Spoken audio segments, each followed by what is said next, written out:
Okay, welcome everyone. You're at the panel for IoT Data for Marketers.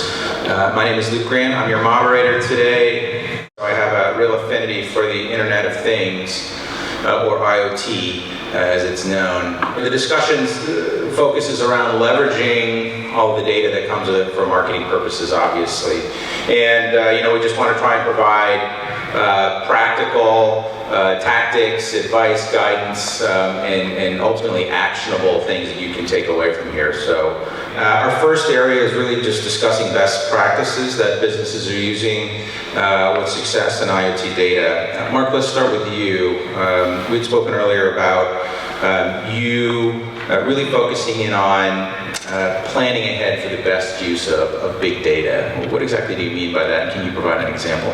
Yeah, sure. So, one of the biggest things companies are struggling with right now when they start thinking about what IoT is, one of the preceding questions is really around big data. How are you going to handle all that information? Because it's going to be a lot. When you think about this, smartwatch from Samsung that's reading my heart rate, my oxygen level, and everything else that I do consistently, well, that's information that's flowing somewhere. And so these companies that are doing these things at a consumer level, even if you think from a marketing pre-sale perspective, or you're doing something during sale, all that information has to live somewhere. Governance is a huge element in how you prepare for that data, and security is another big element around that. Imagine if some company or some hacker is tapping into this and reading all the information about our heart rate and oxygen levels. That's pretty personal information that can be sold somewhere. Many of these markets aren't even developed yet. Actually, mostly all these markets aren't being developed yet because it's so new. So when you think about the kind of data that you're trying to pull, it's all about the customer experience when you're thinking about your business with your customer. How are you going to evolve and create that customer experience that's going to drive whatever that is, whether it's pre-purchase to drive the purchase, or whether it's in the consumer good that they're going to utilize and create an attachment with you. Right, so as you know, people don't buy on logic, they buy on emotion, right? So how do you create an experience that's going to drive that? That's really where you should start. There are lots of companies out there that just capture all their data, and they're trying to make sense of it. Much of it is unstructured data, which means companies don't know how to formulate it correctly within their data structure, which makes it even more difficult to extract and analyze.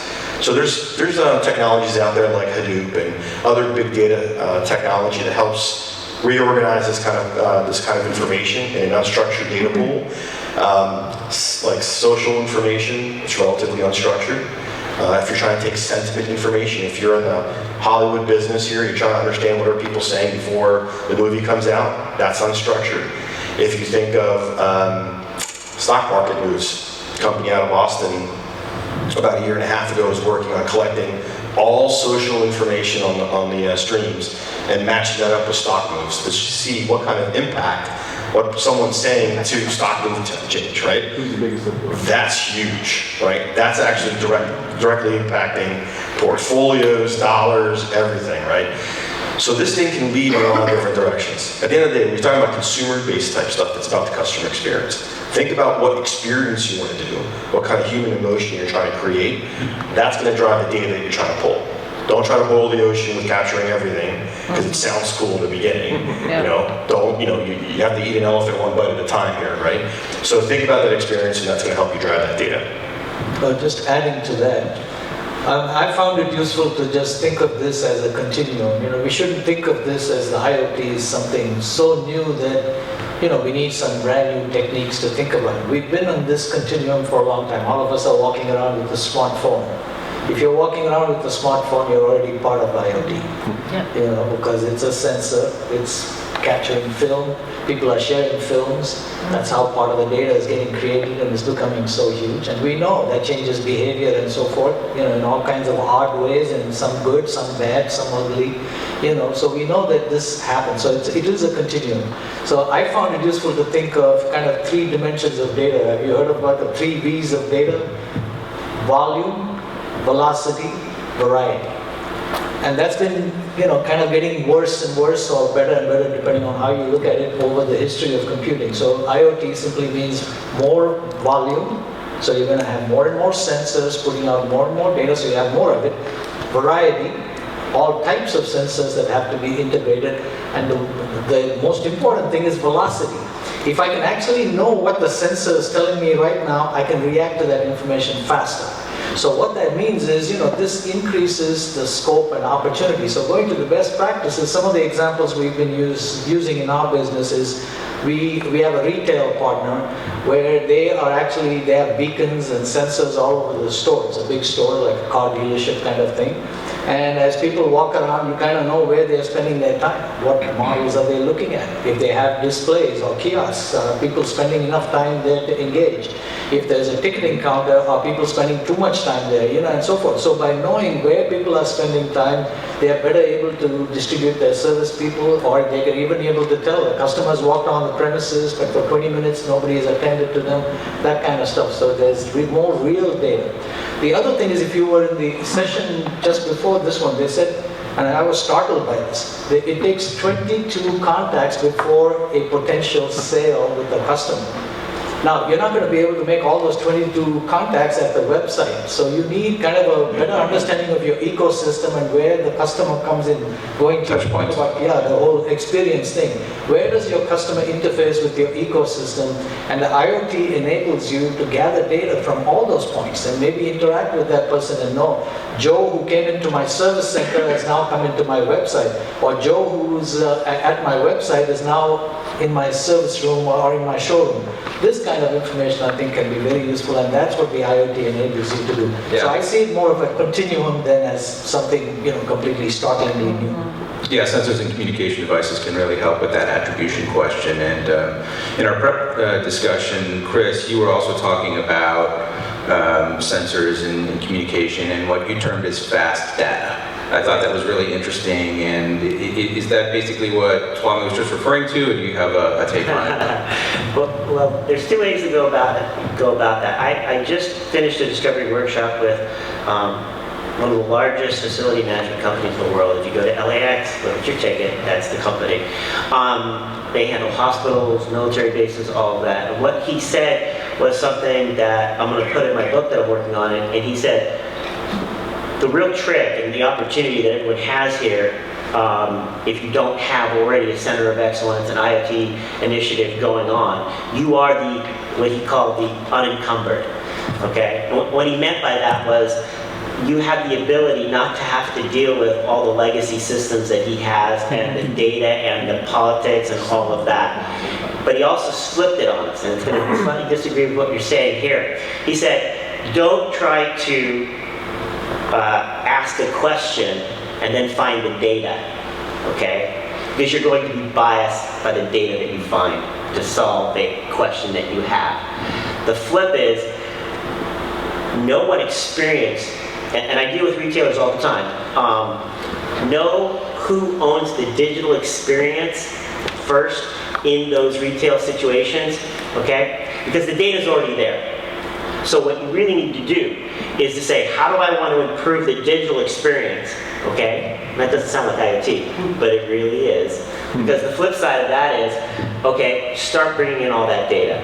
There are tons of people, this individual here, Oracle, Mark as well, they're going to help you sort through that data, okay? They're going to help you find the patterns in there. Don't try to ask the question and then pull the data. Take as much data in, because there's really cheap ways of storing all that data, okay? So don't feel that's a limitation, all right? So first, realize that you're unencumbered. Second, don't try to find the data, bring in all the data, okay? And then let experts find that. The mistake that I deal with many times when we were talking about is that sometimes there are quick wins because there are solution companies that'll say, we'll put in the beacons, we'll give you the analytics, and we'll solve it and target those individuals. The problem with that, we talked about this on a pre-call, is you don't own the algorithm.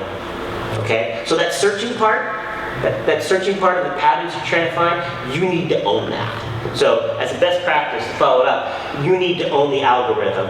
Don't worry about asking the question or finding a data set. Find out how many sources of data you have. It's absolutely right. Everybody who's got a smartphone now has a gateway, and that gateway can feed any IoT cloud system. And then you have to go through the homework of working with specialists to find those patterns.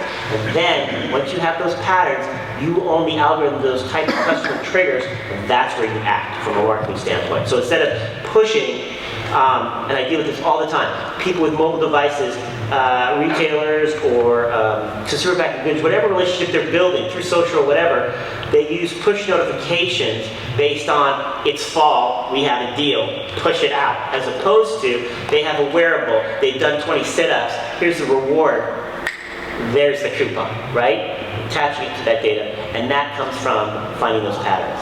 Mark, if you have a quick comment, then we're going to move on. Yeah, no, I think that's right. So when we think about how the wearable IoT impacts data, and you're right, some of these consulting companies, including our own, what we'll do is we'll go out and ask the client, hey, give us all of your customer data. We're going to sift through it and come up with some kind of, it's really machine learning, we're going to come up with some kind of algorithm that'll help you understand where are the things that are causation, what are the things that are correlated. And really, I think that's the part where you're kind of alluding to, is like there's massive information. If you knew right away what's the trigger, you wouldn't really need big data, because you know it, but we're all human and we don't know how people really react. So the machine learning part of it is really around predictive analytics and even getting into prescriptive analytics. So yes, in that realm, take all that information in. Some of the largest consulting companies download terabytes of data, join them in the cloud and say, okay, great, what are these insights and how do we help you? When you're getting into serving a device like this, there's some cost impact. So you're going to be limited, I think, in some of the areas that you can provide as an IoT particular device, right? That's to create the experience. But before that, you have to actually have to know what that limitation is and where those algorithms lie. And that is your competency. That is your competitive advantage. Great. Can I just add one small element to that, which I think is worth repeating because it's so important.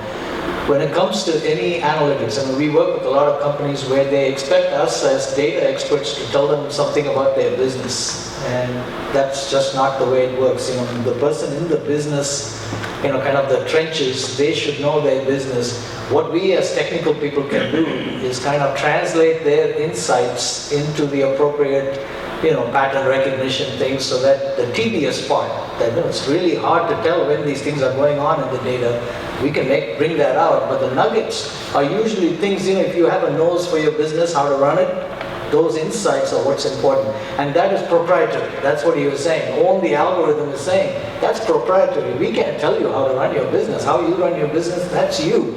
That's your special, you were put on this earth for that. So the point is, right, we can bring that out through the technical methods that we have. Oh, you want to know that kind of information, we can apply this type of technical method to pull it out of the data. So the data doesn't have anything, that we know about that you don't. All we can tell you is how to get that out using the algorithms that are generic, but the proprietary part is what you bring to the table. Thank God there's still a role for marketers.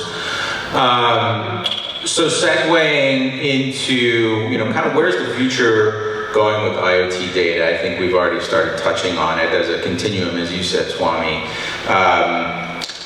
You also said in our pre-comments that, we have lots of data, obviously creates lots of opportunities. What specific opportunities are you mentioned a couple. One that I think about, that I think is interesting, is this whole idea of algorithmically driven persuasive technology. Do you have any examples like that, or can you comment on persuasive technology? In our world, it comes down to, the only place where we have done that sort of thing, it comes down to the retail applications that we do. And there, basically, this is like a major auto manufacturer. And so they were, they had a scattered kind of ecosystem. They had one part doing the service stuff, and one part doing the sales, and the other part doing the website and so forth. And what we were able to do is go, if you can integrate these worlds, and using IoT in specific areas as applicable, we were able to bring the opportunity to them. Essentially, we're doing a kind of persuasion, because wherever they are, you get a comforting feeling. Okay, now they call the service department from a distress situation on the road somewhere, and you go, oh, you have a problem with our car now, we'll send the service technician, but then you also, at that point, engage them, give them a coupon to suit their feelings or whatever. That sort of stuff is now possible because you right away are able to see the person throughout the ecosystem, and so you can connect all the dots and do it better. Okay. Great.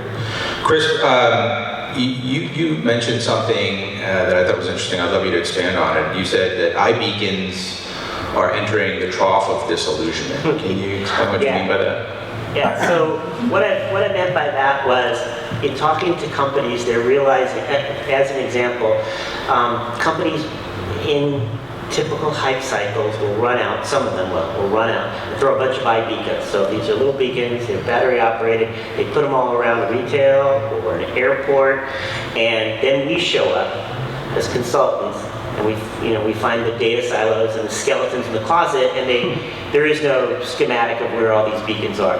They don't know if they're on, they don't know if they're off, the batteries may have worn out. They have to actually send people wandering around buildings to actually find them, okay? And when you send an iBeacon, there's a certain signal that it gives out, and you've got to now trace that and work your way back to figure out what exactly does that mean and how did they set it up. Now, it can be done, and there are sniffers and all the little things that sniff that.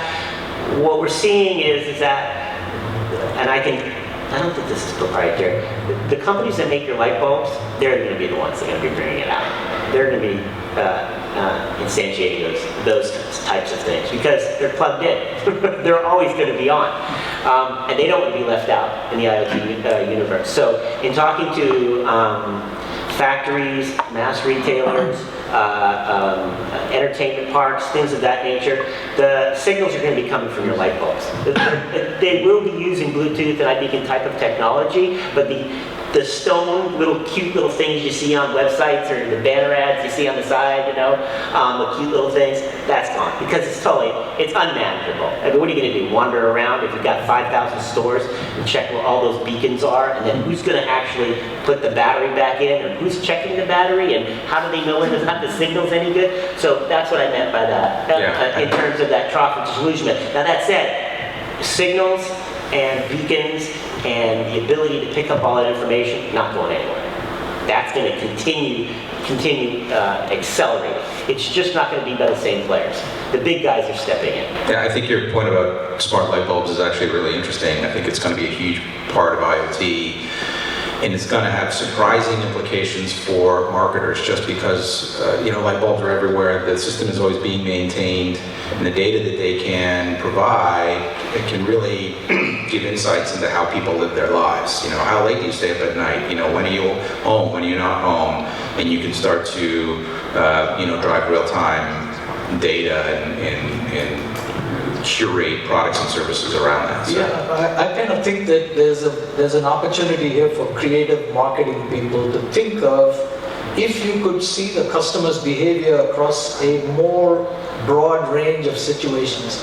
I mean, I remember the first time I went into a restroom somewhere in America, and I looked up and there was a newspaper there. And I'm going, oh, somebody thought of this. I mean, when men do it standing up, and so we're there, and there's an area I'm looking at, and it's advertising to me, and I'm not going anywhere for a few minutes, so I had to read it. And I thought about that and said, well, somebody thought of this. And then so they, for a couple of minutes, they were able to get me to read something. And as you know, everybody getting their attention for 2 minutes is not that easy. So now, supposing you have all these areas where you can kind of engage an individual and you're getting information from them, how would you A, integrate that information, and how B, could you act on it? And what are those places? So I think that's an important area for marketing people to think about, because you have more information about more people in more interesting situations than you ever did before. Okay, so let's talk about that. Let's talk about tools and systems that assist you as marketers in making sense of all this big data that's coming in. Mark, you were just telling me before the panel here that you're working with a tool, a company called Humanize, which I think came out of the MIT Media Lab. Can you talk about that a little bit, that as a tool? Yeah, sure. So, at the end of the day, when you're thinking about pre-sale and even post-sale, I mean, the objective for being a marketing consultant, the objective of getting a customer through the life cycle is going through that life cycle, being a customer, and then getting them to be a shorter life cycle as a loyal customer, and then becoming an influencer. Right? That's essentially what we're trying to do in the marketing world. And so when you think about that, there's a lot of different things you can do. You can do customer journey maps, you can do life stages, you can do buying personas, all these different ways of categorizing customers where they should live in that cycle, right? And how that should be affected. IoT is it gives you a big capability in doing that, and knowing where someone is in that life cycle to know what to promote to them next, what to say next to either keep them as a customer or refrain or keep them from leaving, the retention part of it, right? And so those are big areas. If I was going to boil it down, that's where IoT, from a pre-sales perspective, can really help, right?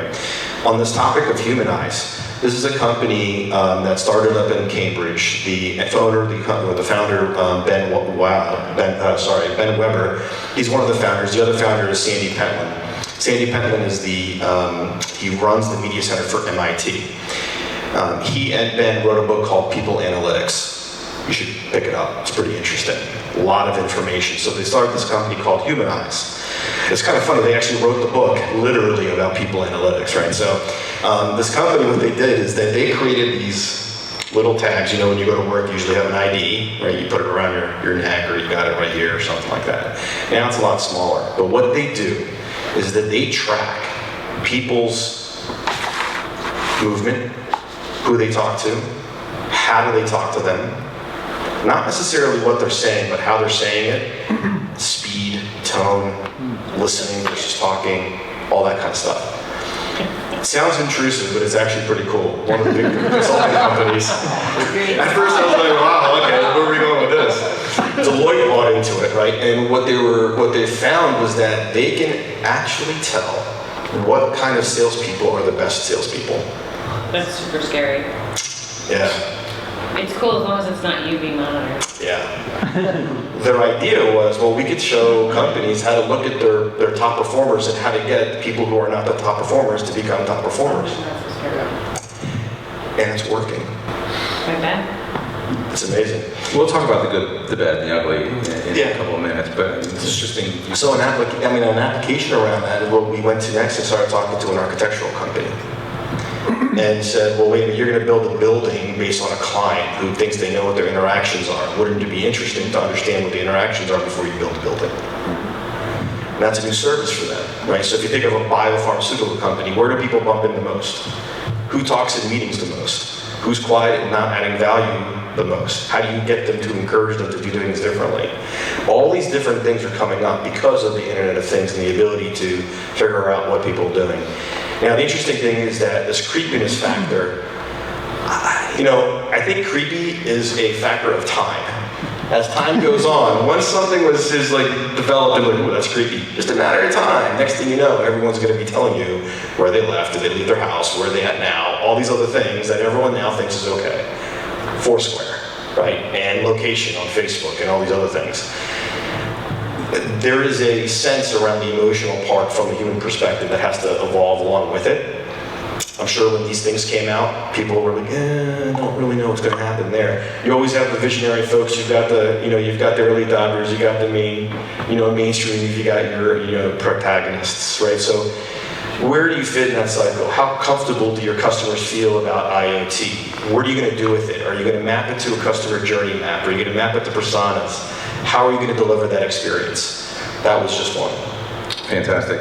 Swami, can you talk a little bit about your proprietary tool at CS3? Yeah, our is a rule-based engine. I don't want to wow you with all the technical features, but from a user's perspective, it just basically interfaces between all the data you have and kind of the business users, and gives the business users a way to say, I want to pull this kind of information from here, this information from here, this information from here. Generate a little dashboard for me, and do it very flexibly, and then say, I want to watch that. I want to watch it change, so that basically when it changes, you can react in various ways. So we essentially live in the ecosystem between the data, the data sources. Sometimes we work with the platforms. They make a platform. Intel makes a platform. Pretty much every big company seems to have an IoT platform, and it is complicated to navigate through that space. So one of the ways we add value to customers is by sitting with them and saying, well, each customer is different. Some are small companies, some are big companies. So we like to kind of sit with them and say, what tools should you choose? What kind of data are you dealing with? And again, what is the opportunity? This should be treated like any other tool rollout You kind of have to know how much value can you squeeze out of the IoT world. Is this something you should just learn about, or is this something you should really be deploying? And if you're going to deploy, are you going to just dip your toes in the pool? Are you going to dive in? Are you going to dive in the shallow end, the deep end? You get the idea. Basically, you have to figure out how deeply you want to get in, because you can really get into it very deeply. So our tool helps you to add value by essentially operationalizing all the complex patterns of data that that might help you run your business better. It's fantastic, and I think we've sort of brought up different examples and case studies throughout the discussion, but I'm going to press on a couple examples here. Chris, you had pointed to a Forrester article that you thought was interesting, that basically talked about some of the top emerging technologies to come in the next year or two. Do you want to highlight anything from that article in terms of a case study where this IoT data is really being used effectively? What I would say is, from a high level, and then I'll talk, if I have time, I don't want to take too much of my time with the panel, is that what we're seeing is something I consider quite revolutionary, in that it goes all the way from the IoT all the way back to the enterprise. So I use a phrase a lot called a Velcro Organization, right? The ability to snap pieces together very rapidly. So the trends that Forrester is talking about, and that I think Oracle's trying to either lead or stay at the forefront, is the ability to take your supply chain. And Oracle has sexy stuff, okay? Then we've got the not so sexy stuff that still runs companies, right? The JDEs, the e-business, the Siebel databases, all of that stuff. But we've also got more sexy stuff, the Eloqua and all those capabilities. So one use case that we've done is with Manchester Airport, okay? This is a marketing solution, right? So airports are now malls, right? They used to be just get you there, right? But now they're malls. And so as a mall, they want to be a platform. And as a platform, they want to enable their stores and their service providers to be able to target customers. And to do that, they want to make sure that all that data is there. So what Oracle has been doing is, with Manchester, is to enable them to take a back-end connection, let's say supplies, or let's say certain products, and drag and drop all the way to bots, so that you can create a mobile application. You go, hey, I'm running late, I need something to eat, okay? And because you have text-to-speech, it gives it to the bot then infers using AI, it now knows where you are in that airport, okay, and your preferences, and then sends you a bunch of responses in the text message that says, oh, well, you could try a salad here, you could try this, and oh, by the way, because the airport wants to make money, I'm going to throw in a coupon from the guys who I'm working with for a pizza. And that's what they're doing. So they're taking all that information, okay, location data, all right, sales data, the ability to organize and take in that information from the multiple retailers that they're managing and providing that platform. And so in terms of Manchester Airport, we showed that off at Oracle Open World, in which now you can take all that information, where they're coming, where they're going, where they're about to board, and pull in all that information and then give them directed cues to take advantage of that, right? Because they downloaded the Manchester Airport app, right? It's pretty cool real-time stuff. Of course, the flip side of that is concerns over privacy, security. You hear these stories about, the Internet of Things could be hacked, smart cars getting hacked. I think they have been. Swami, do you have any case studies or kind of cautionary tales, I guess, of concerns around security, privacy, with this kind of data and using this kind of data? Oh, definitely. I think, along with potential and convenience, always comes security problems. You always have to be worried about that. Pretty much any place where you try to optimize some process, make it easier. Think about the airports. It's extremely inconvenient. I don't know how secure it is, but it's extremely inconvenient. All of us can agree to that, right? But I can make it really convenient by letting everybody just board as they want to without checking the bags. And we know that that doesn't work so well. So, the whole point is, right, wherever you compromise a little bit for convenience, you tend to have insecurity. So with IoT, the dangers are more. So if you think about the internet as already a somewhat unsafe place, IoT doesn't make security any easier. Think about it like this, right? You're going to be responding to some sensor telling you some information. How easy is that to hack? Not that hard. I mean, think about, if you respond every time your refrigerator temperature drops, right? And I just lie to you, find a way to tell you that the temperature is so-and-so, or the refrigerator is broken or whatever, you can easily overreact to that information. Having a lot of information that you can base your decisions on can make you effective if you've thought through other issues like security and so on. But if you can't rely on the information, I don't care how much information you have, it's not very useful. So security has to be talked about as an architectural principle in the IoT world from the start. Because if you can't trust the data, it doesn't matter volume, velocity, none of that matters if it's not secure. If the data is not true, it doesn't matter. So security is key. And also has to be considered as a marketer when you're designing a campaign around this, when you're reaching out to engage with your customers, or try and set up some new touch points or create real-time offers. How is it going to reflect on your brand if they sort of take using this data the wrong way? So there's the security element, there's the privacy element, and then there's kind of the branding and marketing element. Okay, let's wrap up quickly before, and then we'll leave some time to get to questions. Just want to go down the panel in terms of advice. We've gotten a lot of great insight here today, nuggets of advice that you give to marketers. And if we can just kind of do 1 minute each, starting with Mark. You mentioned really study your customer behavior in order to leapfrog your competitors. Yeah, in a very distilled short sentence, that's kind of what we try to do, right? I think when we start dealing with IoT in particular and big data, if you're new, start talking to consultants. These are some of the things that we do. There's a lot of different activities going all across the country, all across the world in terms of how they're using this kind of technology to improve, things other than just dollars, right? How to improve lives, how to improve experiences, how to improve, the natural resources using windmills and hot water tank. I mean, it's really crazy out there. There's so much you can do.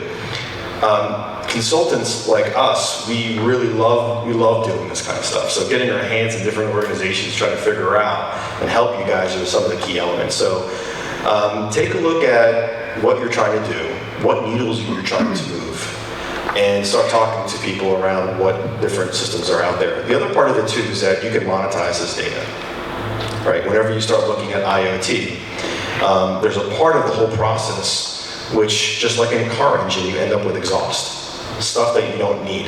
However, that data, people need it. You just probably don't know who. So that's called exhausted data. These are some of the things that we help customers understand.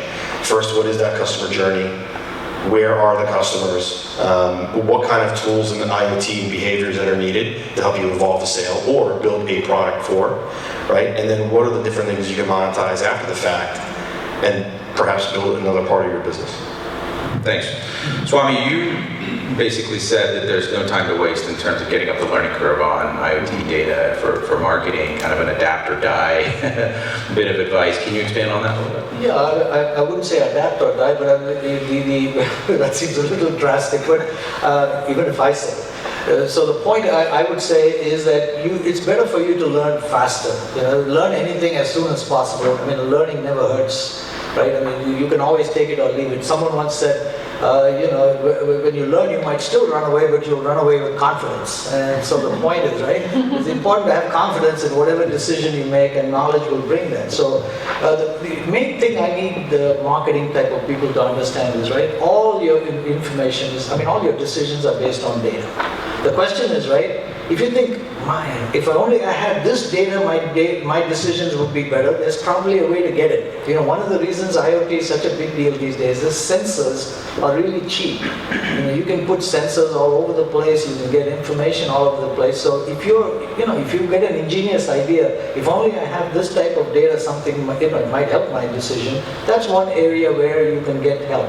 If you think, man, if I could only tell whether this is going on in the data that I already have, you can get help there as well. So it really comes down to you kind of boring into, what kind of data could improve your business, what patterns of data would be useful to detect, and that sort of stuff. And once you have that and start learning that, I think the technology part, people like us can help you with that journey. But the data journey is something that I think you should start learning about. Where's the nuggets of data in your business? What would help you, and how can you optimize your business processes based on that? Yeah. And I think it goes without saying that the Internet of Things is not going away. Yeah. The idea of the big data that it generates is not going away, so it's not something you can kind of run away and hide from or be in denial about.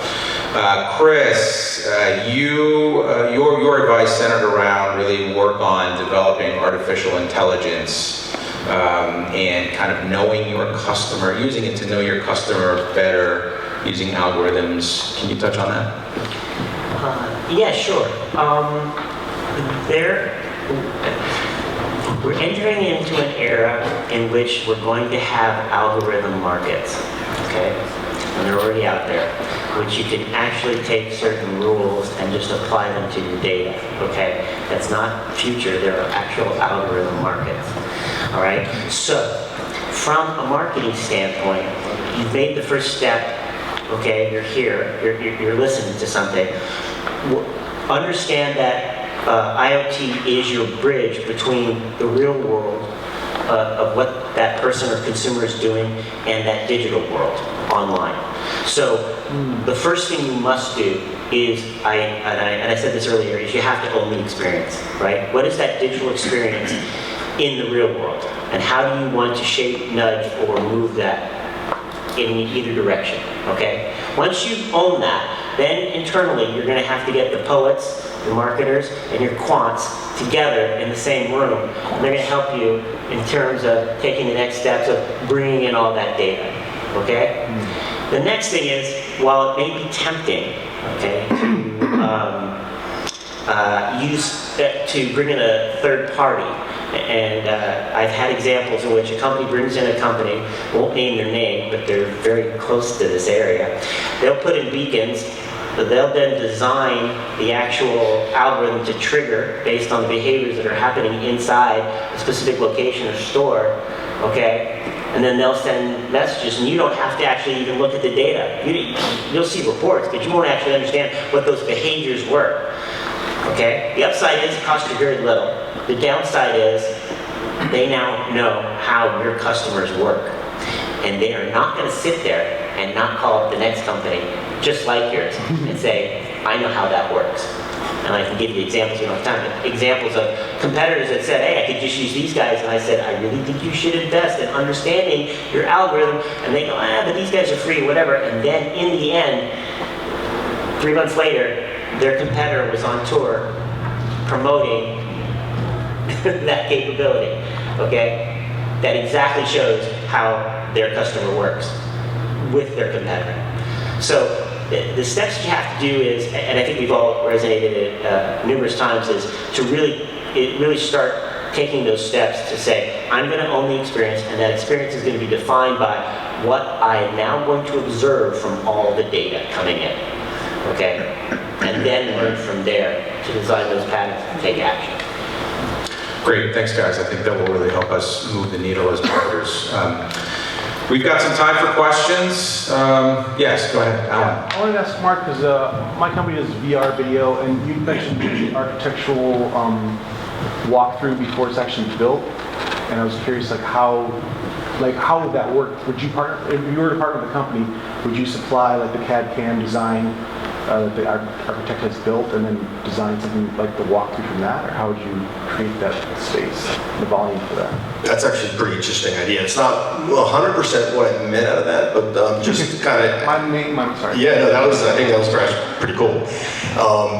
You can do that with Revit or 3D Studio Viz or whatever you're using over there to kind of walk through. But using VR or AR, are you in the architectural world? My brother is, but I'm more of just VR. Okay. We do that for studios, more entertainment oriented, but we want to get more into the practical uses of VR. So VR being virtual reality, you're closed off from the existing reality. AR being augmented reality, you're adding a digital layer on top of the physical reality, right? So wearing something like the Microsoft HoloLens, you're able to see this desk and you can put something digital on top of the desk. You can put a TV on the wall, right? A digital TV, you'll see it, take off the glass, it's not there. But in terms of the building, what this company, Humanize, was doing was figuring out where people walk, where are the virtual water coolers, who connects together the most, who doesn't, who should. Should engineering connect more with the project managers?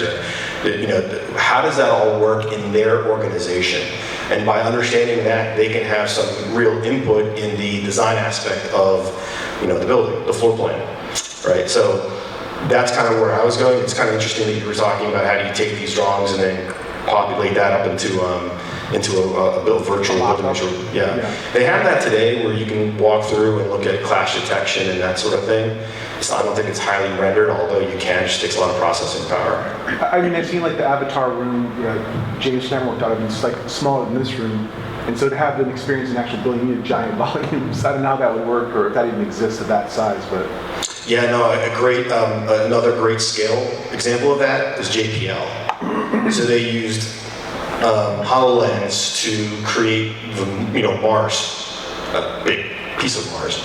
And so they had like a studio, a big warehouse, and they recreated it. So you have to incorporate space as well, right? But there's pretty interesting things that people are doing today in terms of, hey, how do you go up elevation? How are you walking in different areas? Let me just add real quickly, you should, I'll do a side, but talk to manufacturers. We deal with manufacturers all the time that are doing heavy-duty machinery, and those machines are doing different actions. And for us to be able to have an interface that says, well, okay, this system is offline, or this system is acting in a certain way. So if you had a CAD, we were able to take, because we've done this before, we've taken a CAD of a specific manufacturing device, and then shown how that manufacturing device is not working correctly, and then be able to push that to the field service rep and say, okay, here's the device, now you need to work on it, okay? And then be able to signify or identify certain areas or sensors within that CAD 3D drawing. I can tell you right now, there are major manufacturers that would love to be able to have that visibility and have it connected to some kind of IoT sensor. I can put you in touch with a company called Turbine, T-E-R-B-I-N. I know the CEO of the company. They are collecting internet IoT type of data from all sorts of places to drive virtual reality stuff. So you may be interested in that. And Autodesk too. So if you're thinking of the connection of, if you're thinking of industrial uses, they have Inventor that manages the drawings into virtual reality. But on the building side, they've got the construction and the AEC group that is also doing a lot of this stuff. So you might want to connect with those guys. They're working on Oculus. And if we call it the 3 Vs, those 3 dimensions are the primary ones, or are there other ones like a multitude of dimensions? Once you do 3Vs, others, they get competitive. They want to add 4 and 5 and so on. I've seen veracity, sure, value. but there's plenty to work on.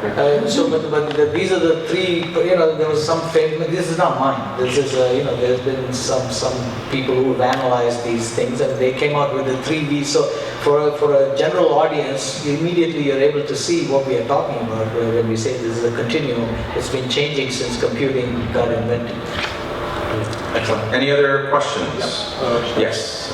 Two of them. And Swami, you spoke about data from sensors, but there's a lot of other data as well. So we discussed about social media, we discussed about data lying in different other sources.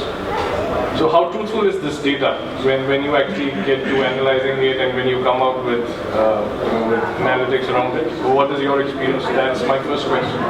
And second is, while we've been speaking about this, we've mostly spoken about business to consumer, retail, etc.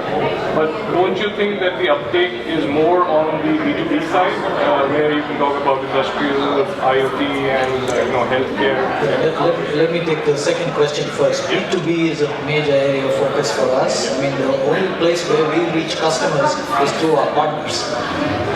The only place where we reach customers is through our partners.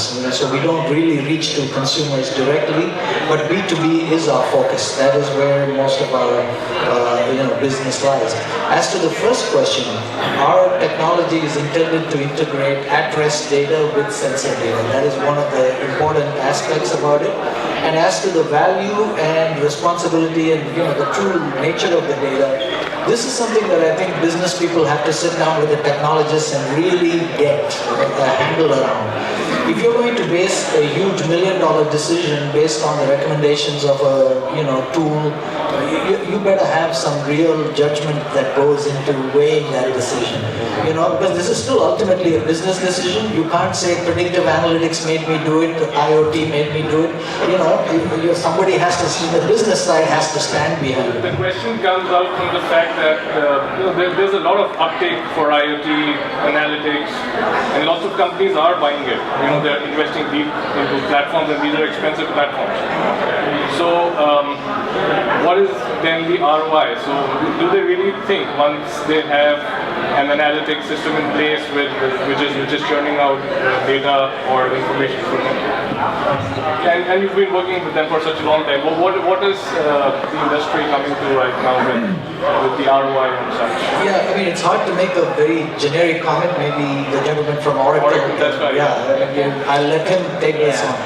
For us, it comes down to we always do pilot projects, validate a little bit, then do a little more. We never take on big platform things because, we operate with mid-sized businesses. They don't have the budgets to just go out and get platforms. In terms of ROI, just real quickly, in terms of ROI, I just follow up on what one said, is yes. We're going to do pilots, we're going to do POCs, and you're going to start small, and you're going to do quick wins. There's a number of things I could go into in terms of finding value from IoT. I didn't want to get too technical and get into fast data, but in terms of managing, there's end-to-end, right? Machine-to-machine information. There's what I call swarm. There's things are moving around, there's assets, there's people, how do we optimize that?